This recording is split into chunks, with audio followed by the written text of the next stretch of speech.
Bienvenue dans ce vlog de décembre qui va reprendre plusieurs moments du mois de décembre, du bavardage, des petits moments dans l'atelier, des choses que j'aimerais vous raconter.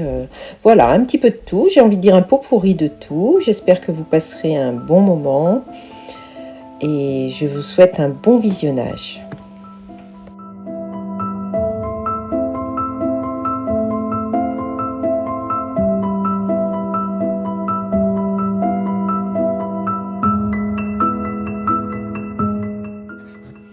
J'ai ramassé les derniers citrons, enfin il en reste quelques-uns encore pour pouvoir faire des tisanes. Ils sont petits cette année à cause de la sécheresse, mais ils ne sont pas traités, donc je peux utiliser. En général, je fais infuser aussi la peau des citrons. J'ai remis aussi en marche et presque tous les jours la mijoteuse pour des plats qui sont réconfortants. J'en reparlerai d'ailleurs de la mijoteuse, c'est quelque chose que j'utilise énormément.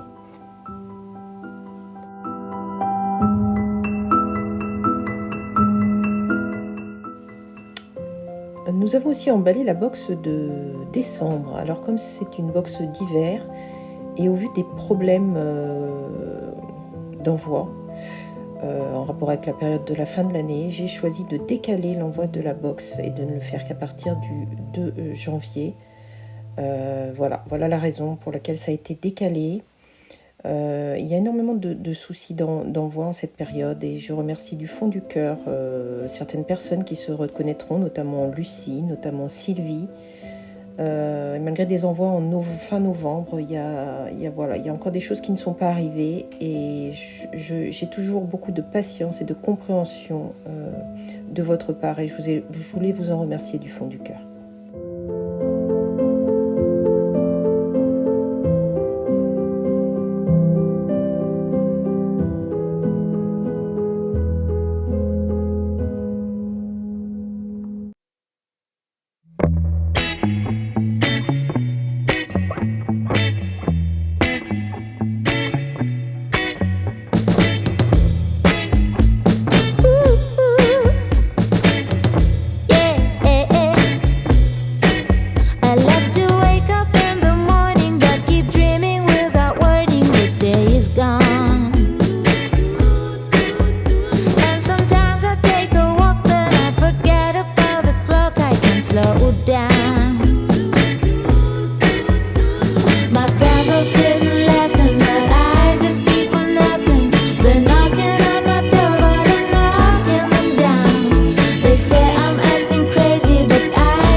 Voilà, je voulais vous reparler brièvement de Léontine. Vous l'avez peut-être vu passer sur Instagram.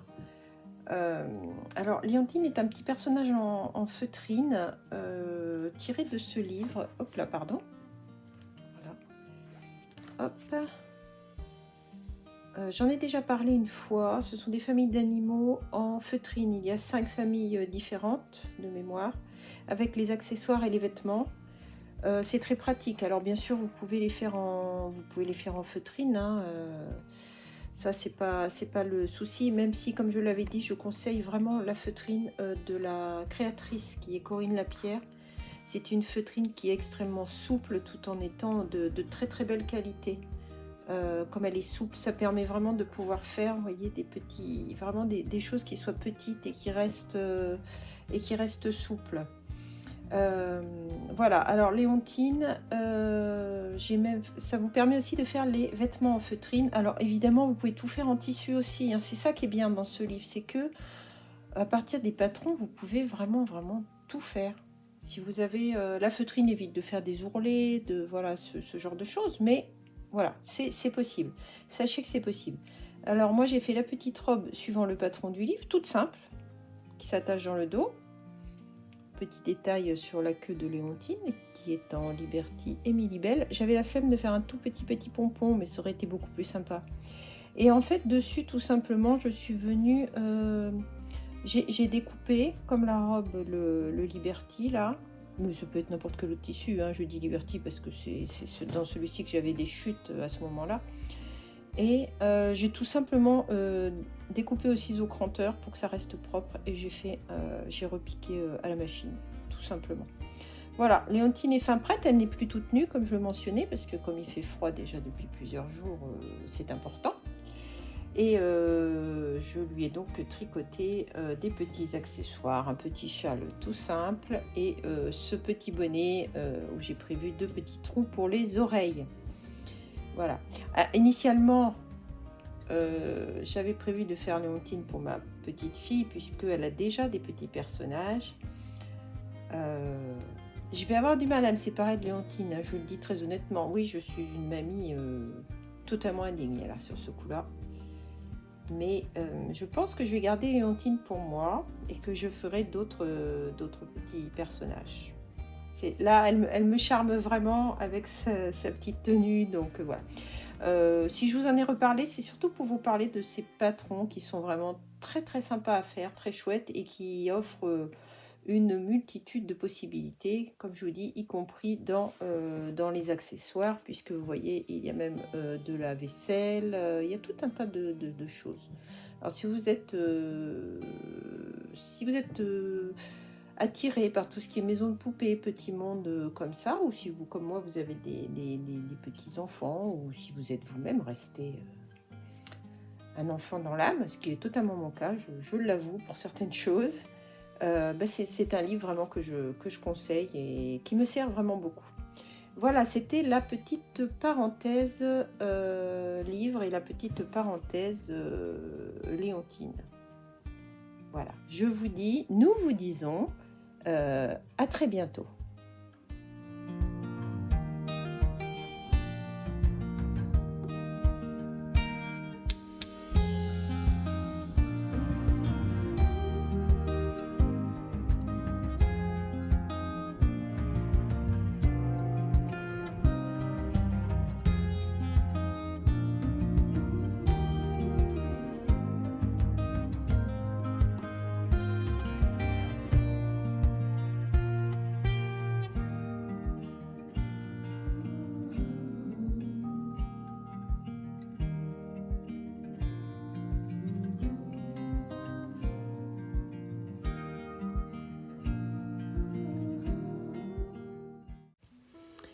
Nous voici au point cuisine de ce vlog. Alors je vais vous montrer ma manière de paresseuse de faire cuire les butternuts et de les utiliser après de multiples façons. Ça ne demande pas d'effort puisqu'il n'y a pas d'épluchage. Et c'est très pratique. Vous avez ainsi de la chair à disposition pour beaucoup de préparation. Alors après avoir évidé bien sûr et nettoyé l'extérieur s'il est sale, je les place comme ceci sur une plaque de four. Là, j'avais mis des herbes parce que j'avais envie de parfumer un peu la chair. Vous cuisez ça avec autre chose, hein. Moi, je fais systématiquement ça, hein, ou je glisse des betteraves entières ou des choses comme ça. Voilà, ça cuit une quarantaine de minutes. Et ensuite, vous n'avez que la peine d'enlever la peau de cette manière-là. C'est très simple, très pratique. Ensuite, eh bien, je stocke la chair pour toutes les utilisations, purée, à ajouter à des pommes de terre pour faire des gnocchis, pour faire des soupes, vous n'avez pas besoin d'éplucher, c'est déjà prêt. Voilà, tout ce genre d'utilisation. D'une manière générale, j'ai l'habitude de cuisiner en prévoyant toujours quelque chose qui peut être réutilisé à un autre repas et en optimisant toujours l'énergie. On va dire que c'est en ce moment on en parle beaucoup, mais c'est une manière que j'ai de faire depuis longtemps. Alors bien sûr, quand je veux utiliser la courge de manière sucrée, je ne mets pas d'herbe de cette manière-là. Voilà, c'était mon petit truc.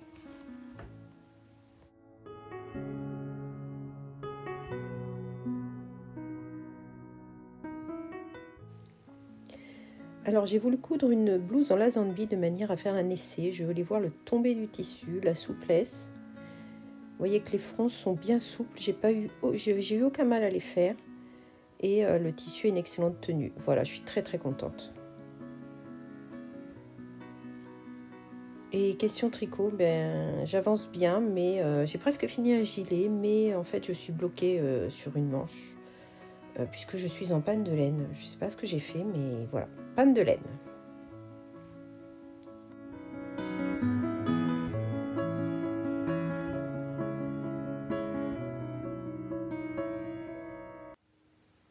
Allez, un petit point puzzle pour ce vlog. Je vous avais dit dans un des derniers vlogs que j'avais commencé ce puzzle-là. Alors le motif, je l'aime beaucoup. Ça, c'est pas le souci. Je l'adore même. Mais travailler sur ce puzzle, qui avance difficilement, non, pas du tout. Très honnêtement, si j'avais su que c'était comme ça, si ça avait été mentionné dans le descriptif, cette histoire de grosses pièces, je ne l'aurais pas acheté, je pense. Tout simplement parce que, regardez, en fait, vous travaillez sur ce puzzle, vous travaillez autour de ces pièces. Vous imaginez bien que si elles sont lisses, vous ne pouvez pas les accrocher. Et en fait, vous voyez ça, ça va ici, ça se raccroche ici. Et ça se raccroche là. En fait, ouais, dès que vous travaillez un petit peu sur ce puzzle, tout est bancal de partout. Non, j'ai aucun plaisir à faire ce puzzle. Aucun. Dès que je bouge un petit peu d'un côté, ça se délite de l'autre. Voilà, bon, bah, vous en avez bien une illustration. Alors évidemment, quand j'aurai plus avancé, ça va sûrement, mais bon, il faudrait que j'ai avancé ici. Pour se rattacher là, ça ne se rattachera pas, parce que bah, c'est normal, c'est lisse, et ainsi de suite, et ainsi de suite. Donc vous avez un gigantesque... je bouge, ça doit être insupportable pour vous. Bon, il y en a sûrement, j'allais dire, vous avez un gigantesque marasme. Oui, pour moi, oui. Moi, il ne me convient pas, il ne me convient pas du tout. En fait, vous voyez, quand je me mets sur ce puzzle, mais ça me crée une irritation. Pour passer un moment de détente, on repassera. Ça me va pas. Tout ce bazar qui se tient pas, ça ne me va pas du tout. Voilà. Alors, il y en a sûrement qui l'ont trouvé très très bien à faire. Je n'en doute pas. Et écoutez, tant mieux, parce qu'il est très beau. Hein. Mais moi, travailler dans quelque chose qui est totalement instable comme ça, et c'est loin d'être fini puisqu'il reste 5 ou 6 pièces voilà, autour desquelles il faut encore travailler. Voilà. Bon, alors j'en suis là. Est-ce que je le finirai? Très honnêtement, je ne sais pas. Très honnêtement, je ne sais pas. Mon mari n'aime pas du tout. La preuve, il n'y travaille pas. C'est une preuve s'il en est. Voilà. Bon, je suis désolée, c'est un peu négatif pour ce puzzle que je trouve absolument magnifique, mais écoutez, c'est ainsi. Vous avez une parfaite illustration, d'accord. Bon, voilà pour le point puzzle. Écoutez, on verra la prochaine fois si jamais je l'ai fini ou pas. Hein, c'est mystère.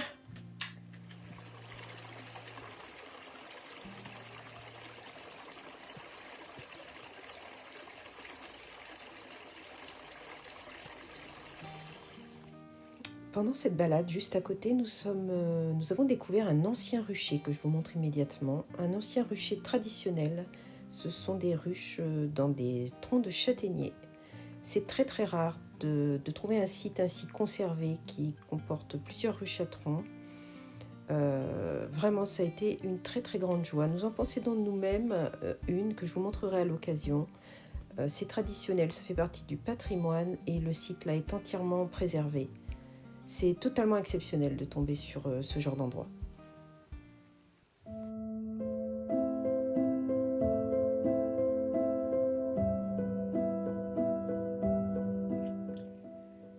Je profite de ce vlog pour vous présenter les tissus Tilda que j'ai fait venir.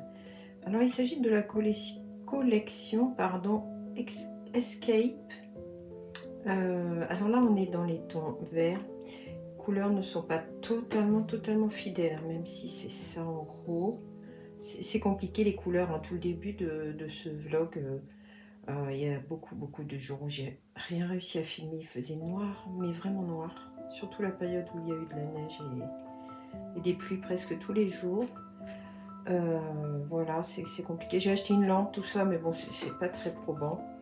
Bon, voilà, je reviens à cette collection. Alors, je l'ai rentrée sous forme de fat quarter. Je vais vous montrer. Voilà comment ça se présente. Fat quarter de la taille que je vends habituellement, c'est-à-dire 55 par 50. Sauf que là, vous voyez, ça arrive plié, c'est plié beaucoup plus petit que moi. Pour arriver à avoir le résultat, là, pour les déplier, j'ai repassé à la vapeur et j'ai ajouté, vous savez, un petit jet d'eau là qu'il y a sur le fer parce qu'ils sont vraiment très très pliés. Voilà, donc j'ai fait venir ceux en verre, donc c'est la collection que vous voyez derrière, et j'en ai fait venir dans ce coloris là. Ce sont les mêmes motifs mais dans une couleur différente. Voilà. Alors c'est un essai, les Tilda. Je vous avais dit que je cherchais depuis longtemps à faire entrer des Tilda parce que j'aime énormément les collections. Il y a d'autres collections qui sont très très très belles.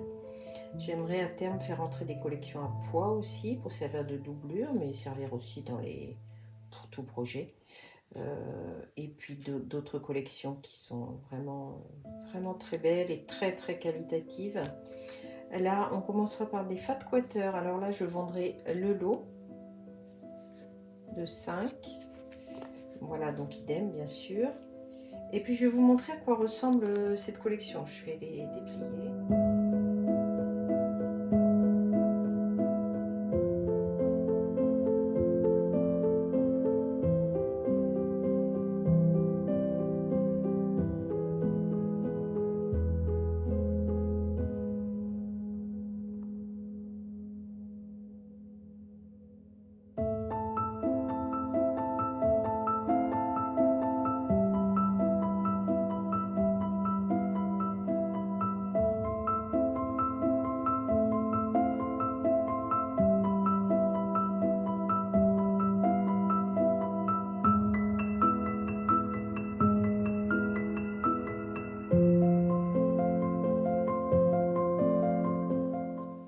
J'ai acheté ceci pour ceux qui font du quilt.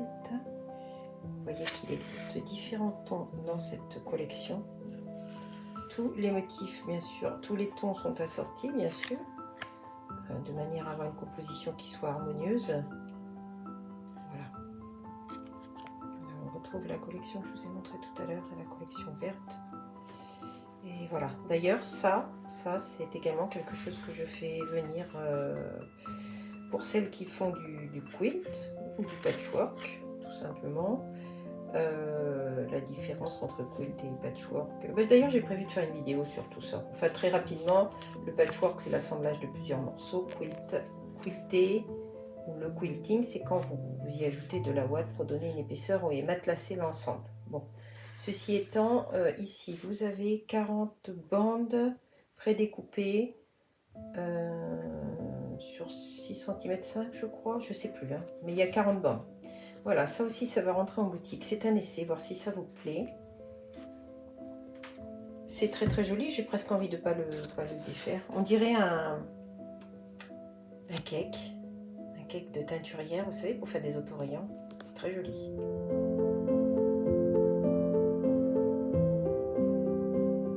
Voilà, quelques livres de quilting, de modèles de quilting. Qui comporte les patrons, qui comporte les... Alors, c'est en anglais, mais à l'intérieur, vous avez les dimensions qui sont, d'ailleurs, vous pouvez le voir, en centimètres. Vous avez les gabarits. Alors, soit ils sont au fond, soit ils sont bien décrits de manière à ce que vous puissiez les découper vous-même. Moi, ça m'a sauté dans l'œil ce modèle-là, petit pot forcément, vous voyez, de théière. Alors évidemment, vous n'êtes pas obligé d'utiliser du tissu Tilda, vous n'êtes pas obligé de faire un projet aussi grand. Il y a énormément de choses qui sont adaptables. Hein. Moi, j'ai beaucoup aimé, forcément. Avoir des théières à pois, là, je pense que c'est la cerise sur le gâteau. Vous voyez par exemple ici, vous n'avez pas pour cette théière, vous n'avez pas le gabarit. Alors non, attendez, parce que j'ai l'impression que ça fait pas trop le focus. Hein. Bon, vous n'avez pas le gabarit, mais vous avez des dimensions. Voilà. J'en ai rentré quelques-uns pour ceux qui ont envie d'essayer ou de s'inspirer ou juste de regarder un livre qui est vraiment très très joli. Alors, pour l'instant, j'ai rentré, comme je vous l'ai dit, simplement des fat quarters sous cette dimension-là. Pour 2023, j'ai mis certaines références au mètre, notamment les Michael Miller, les Lazenby sont passés au mètre, par tranche de 25 cm par 110, donc la laise, de manière à ce que vous puissiez l'utiliser en habillement ou en tout autre projet à la dimension qui vous intéressera. Et j'ai projet, si je vois que c'est quelque chose qui vous plaît ou si je vois que les collections Tilda vous plaisent, de rentrer des collections Tilda également au mètre, de manière pareille, à servir pour tous vos projets, mais aussi pour des projets vestimentaires. Voilà quelques petites nouveautés que j'avais envie de vous montrer et je suis très heureuse de le faire parce que vraiment, comme je vous l'ai dit, cette collection Tilda, ces tissus me plaisent énormément. Bon, moi je suis fan du vert, hein, vous le saurez, du vert de cette collection particulièrement. Mais il n'y a pas que ça, hein. J'ai vu des choses très très très belles, mais les collections Tilda sont très vastes. Et puis, alors il y a les classiques comme dans les Liberty, Lazenby notamment, vous avez les classiques et vous avez aussi des collections qui sortent, des collections qui se renouvellent. Voilà pour les petites nouveautés. Écoutez, je vais vous laisser et je vais vous amener en balade cet après-midi. Je vous amène avec moi, on va aller faire un petit tour en montagne. Le temps, il fait beau et le temps est clair, c'est le moment. Allez, c'est parti.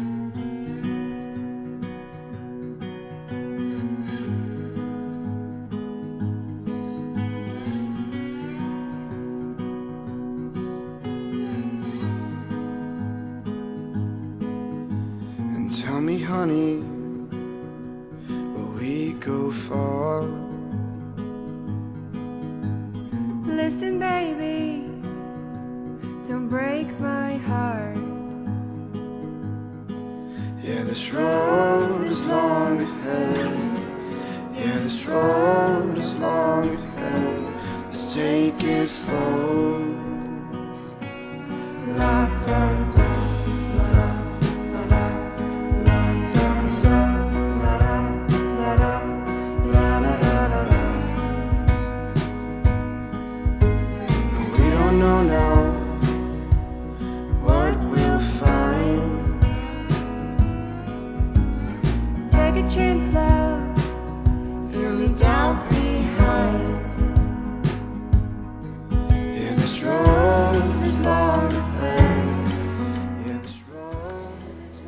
Des circonstances un peu compliquées, la deuxième quinzaine de décembre, ont fait que je n'ai pas pu revenir comme je voulais. Donc je vous laisse sur quelques images, quelques moments.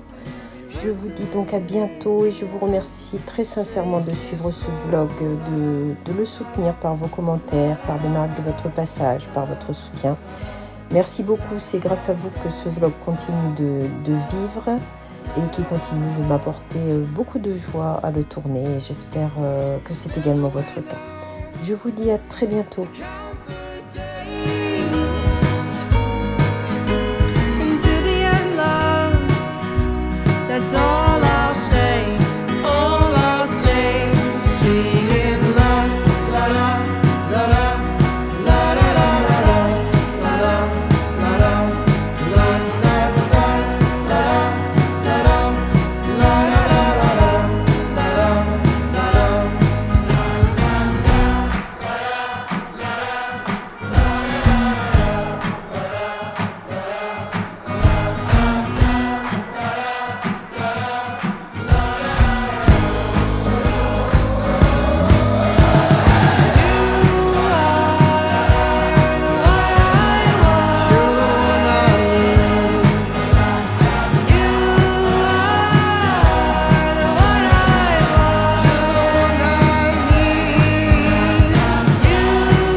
Tell me, honey, will we go far? Listen, baby,